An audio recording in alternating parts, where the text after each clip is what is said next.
อ่ะก่อนอื่นก็กราบทักทายสบายดีพ่อแม่ FC เบิดสุขุสุคนเนาะ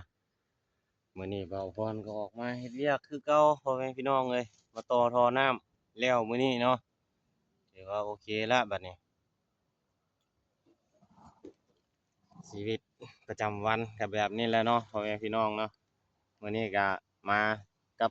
รถประจำตำแหน่งซาเล้งพี่น้องเอ้ย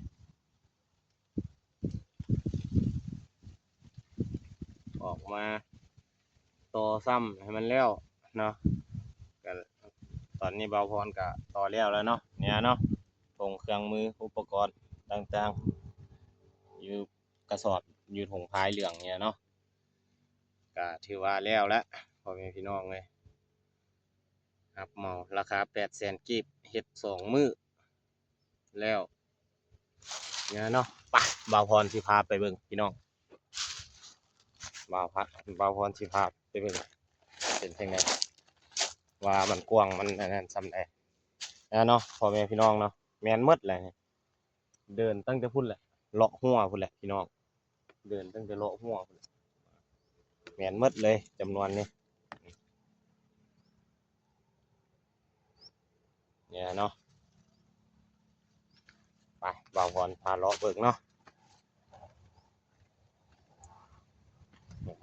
พ่อแม่พี่น้องเนาะชีวิตประจำวันก็แบบนี้แหละเนาะก็บ่มีหยังหลายเฮ็ดไปเรื่อยๆพ่อแม่พี่น้องเลย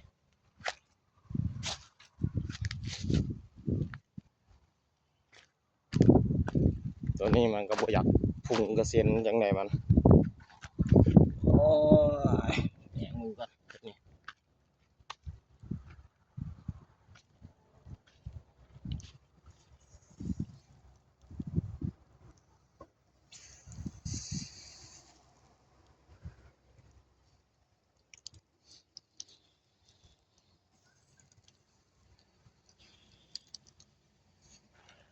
โอเคพ่อแม่พี่น้องเลยตัวนี้ก็บ่อยากพุ่งมันอยากอันก็เลยมาเลาะแปลงเนี่ยเนาะพ่อแม่พี่น้องเนาะมันบ่อยากพุ่งแปลงมันจังหน่อย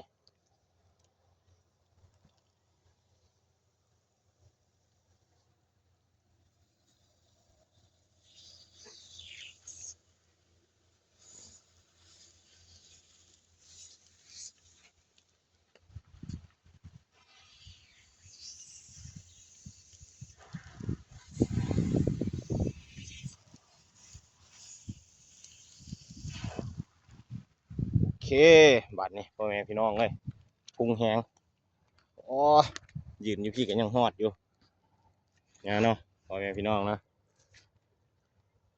อันเที่ยวนี้กับแม่นนี่พ่อแม่พี่น้องเที่ยวนี้ยังบ่ทันได้เปิดลองมามันพุงกระเซ็นซำใดตัวนั้นมันบ่อยากพุงปานใดตัวสุดท้ายนี่แปลงงัดขึ้นเติมอีกจักเล็กจักน้อย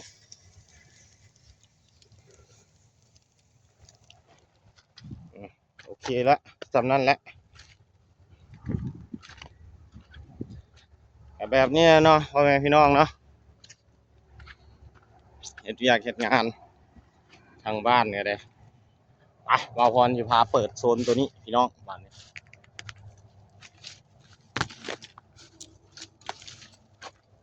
หมุนปลาอย่างลิ้นพี่น้ำกันพี่น้องเลยหมุนปลาอย่างเปิดท่อน้ำบัดเนี่ย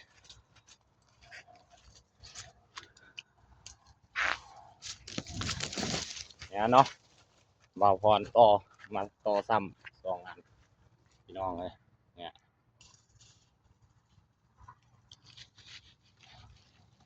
ปล่อยน้ำสัตว์ผ่านเลยพี่น้องเนี่ยเนาะ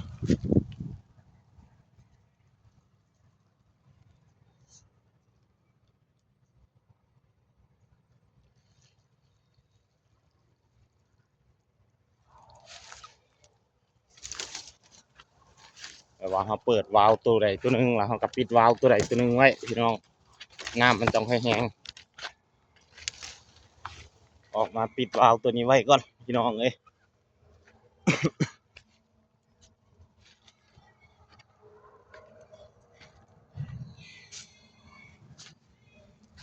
มันบ่อยากถึงแถวกลางเนาะอ๋อมันบ่อยากถึงแถวกลางปานใดตัวนี้พุงแห้งหลายพี่น้อง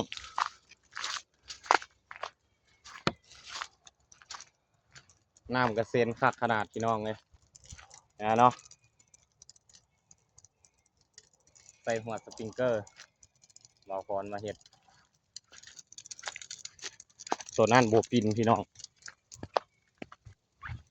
ถึงเวลาทดสอบแล้วเราต้องได้เช็คได้เราเฮ็ดเวียกแบบนี้ได้พี่น้อง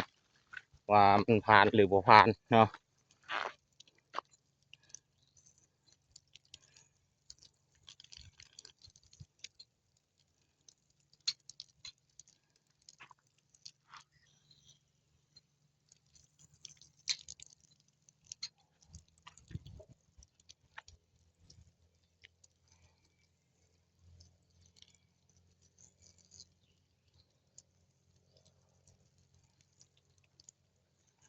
ตัวนี้มันยังอยากคัดจังไหนมันวะ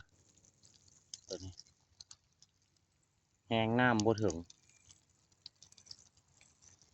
สงสัยแห้งน้ำบ่ถึงพี่น้องต้องได้ปิดตัวหนึ่งไว้คือก่อนปิดวาล์วตัวหนึ่ง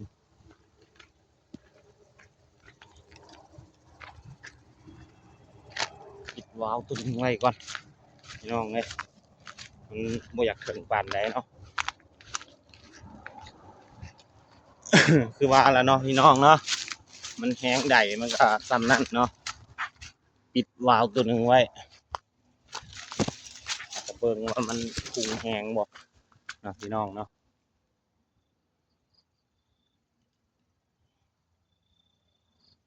พุงแห้งหลายตัวนี้ไปจะเบิ่งพี่น้องเป็นจังไดจากการทดสอบ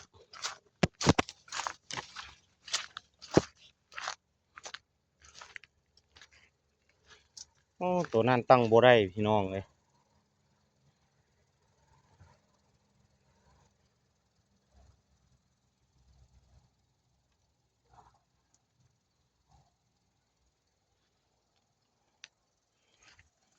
ตัวนั้นบ่ได้ตายขี้รีเลยพี่น้องเลย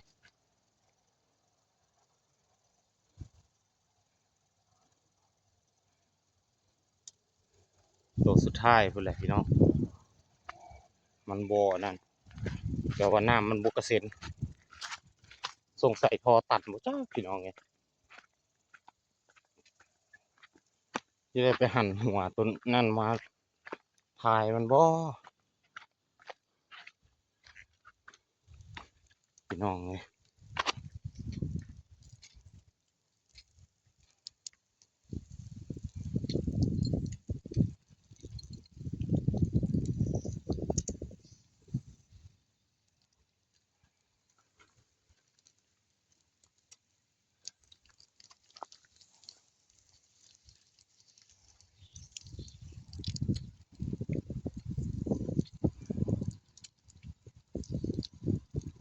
แต่ละตัวก็ใช้งานได้เบิดพี่น้องเอ้ยมีแต่ตัวเดียวนี่อยากสอก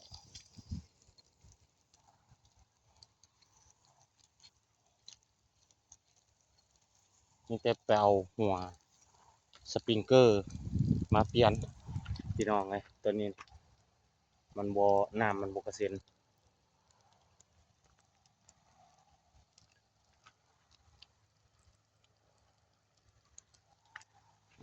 สำหรับเนาะพ่อแม่พี่น้องเนาะก็ถือว่าสำเร็จลุล่วงไปเนาะก็ถือว่าแล้วทางเวียกงานของทางเบาพรก็ถือว่าแล้วไปเนาะสำหรับคลิปนี้เนาะถือว่าโอเคแล้วพ่อแม่พี่น้องเลยเนี่ยเนาะก็ถือว่าโอเคแล้ว